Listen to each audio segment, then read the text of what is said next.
mo ang Ginoo nga imong Dios sa tibuok mong kasing-kasing, sa tibuok mong kalag, sa tibuok mong salabutan, ug sa tibuok mong kusog.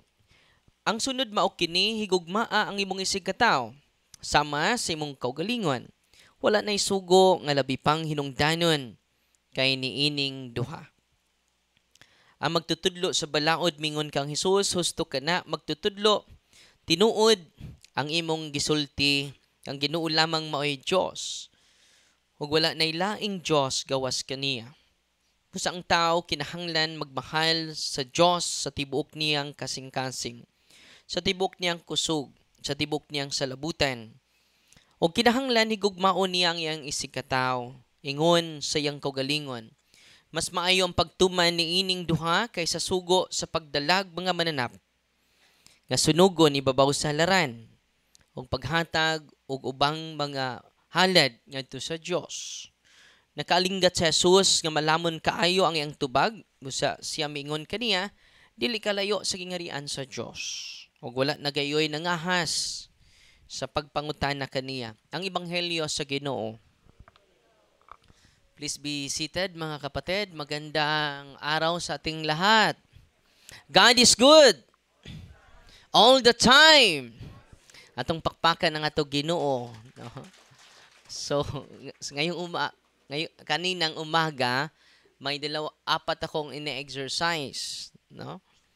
And then, yung una, from Zamboanga po. No, lumaki yung kanyang paa. Dahil sabi ng doktor, may cancer of the bone, cancer of the skin, no? Cancer of his age, no? Meron bang cancer sa kanyang age, no? Yung kanyang yang edad. Tungod kuno siyang edad. So, naghihintay sila dun sa baba kahapon. Just imagine, dumating sila dito Tuesday pa. At na-entertain natin sila kahapon pa. Siya yung panghuli. Dahil hindi siya makapunta dito.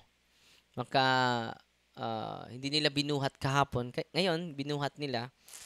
At nung binigay ko yung sacrament, at binigay ko yung sacramental sa simbahan, yung diagnostic prayer sa exorcism, nagulat sila. Yung uncle niya nagulat, yung mga relatives niya nagulat. May 3 demonyo sa katawan, no? Nanginginig, sumisigaw. Just imagine, yung holy and exorcised cross na binibless ko, linagay ko sa kanyang tiyan. Sumigaw, no? Sumigaw siya. At dahil yung exorcist, makapagtanong, hindi tayo magig-dialogue sa demonyo. Ang gagawin ng exorcist, imperative question. Tell me your name. Tell me how many you are in his body. Ang sagot ng mga demonyo, we are 3. Narinig yon ng mga kasamahan niya. At tinanong ko sila, lumapit ba kayo sa mga albularyo? Yes, Father. 7 albularyo po ang nilapitan namin. So, kaya pala namimigat yung kanyang katawan. At ngayon, masiglang-masigla na po yung katawan, yung mukha niya. At sabi niya sa akin, after exorcism ko, dahil wala nang reaksyon, Kodong, salamat. Wala ka nang reaksyon. Lumayas na mga masamang espiritu. At dahil sa pananampalataya mo, no? At magpatuloy ka na magpropagate sa kabutihan ng Diyos. Dahil may occasional spirit. Yung occasional spirit, madali lang palayasin. Ang pinaka matagal palayasin, yung indwelling spirits. No? Yung indwelling spirits. Matagal yun. Hahabulin talaga nila tayo because they have legal rights. Bakit may legal rights sila sa'yo? Una, kinukonsecrate ka sa mga magulang mo. Hindi natin alam. Yun ang mga manifestation. Or, may occult involvement yung lulo mo. Ikaw ang ino-offer. Sasabihin ng mga demonyo, sige, bibigyan kita ng kapangyarihan. Pero, may kapalit yan eh. Walang libre galing sa demonyo. May kapalit yan. No? So, ma-oppress ang mga apo mo. Ma-oppress yung mga anak mo. No? Gagaling ka, pero hindi libre yon. pinagaling ka ng demonyo, pero meron namang ibang sakit. No? Pero ang Panginoon hindi ganon. Libre pa at dahan-dahan pa niya tayo baguhin. So, natutuwa siya after, sabi ko sa kanyang uncle, just imagine from Zamboanga pa sila, ang layo. No? Dumating sila dito at pumutok pa yung brake nila. Just imagine ha, pumutok pa yung brake nila. And then, after exorcism kanina, sabi ko, congratulations dong, wala na yung tatlong masamang espiritu sa katawan mo. And then, patuloy ka na mag-follow sa Panginoon. Increase your love to Him. Increase your love to your neighbor. Sa paligid natin. No, huwag kayong magtanim ng galit. Let us continue loving unconditionally. Kahit tinitira na tayo, continue to love them, continue to respect them, continue to pray for them, to continue to bless them. Alam nyo, Satan will not steal your joy. Amen? God is good! At pakpakan ng Ginoo, no? Pasensya na kayo sa lugar natin dahil dilapidated pa. Salamat sa Diyos, may nag-donate sa atin ng 1.2 hectare. And this coming Monday or Tuesday, magpirmahan na kami for her donation. And then, ipagdasal nyo po. Dahil baka hindi naman matuloy. Yung unang nag-donate, hindi natuloy. Bakit? Pinigilan ng kaaway natin. Okay? So, sana po magdasal kayo. Kapag mapatuloy yan, marami pa tayong matutulungan na mga kapatid natin hinaharas ng demonyo, hindi makarelate ang mundo sa kanila. Uy. Hindi. Sasabihin nila, baliw ka. Dahil babaliwin ng demonyo. Buangon sa yawa. No? And it is our experiences. No?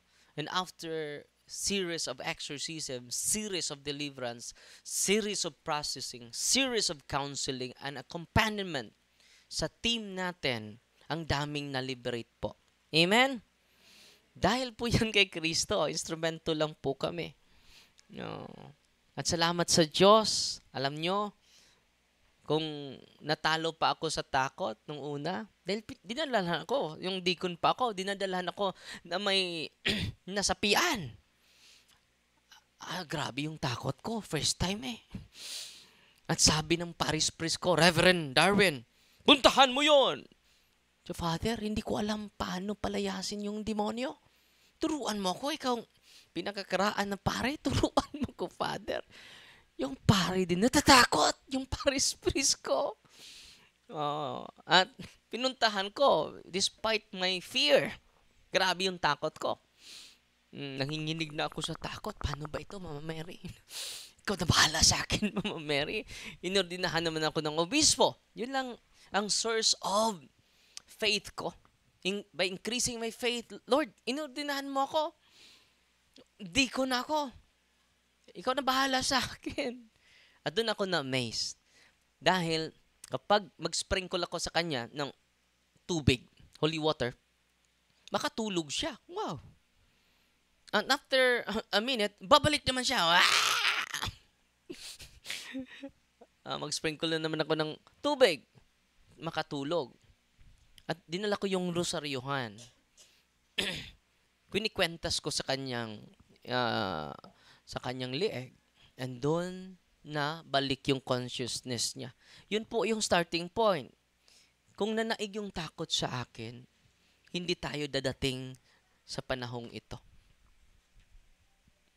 Wala akong matulungan dahil namumuhay ako sa takot.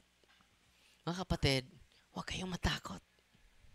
Ang mga taong takot, walang naitulong sa ating lipunan. Amen? Increase your faith, not your fear. Amen? Mag-exercise pa ako. No? Marami pang akong exercise mamaya.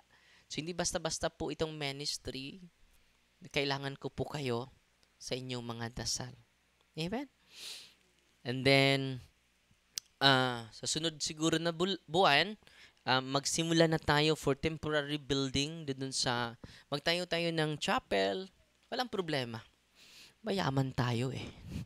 Amen. Magtayo tayo ng dormitory dahil sa mga malayo, meron silang matutulugan. At magtayo din tayo ng training center. Ito yung hinihingi ko sa Panginoon. Madami na pong mga pari nag-communicate sa akin na magbuo sila ng team. At yung team natin ay magtuturo sa kanila. Libre po. Walang bayad po.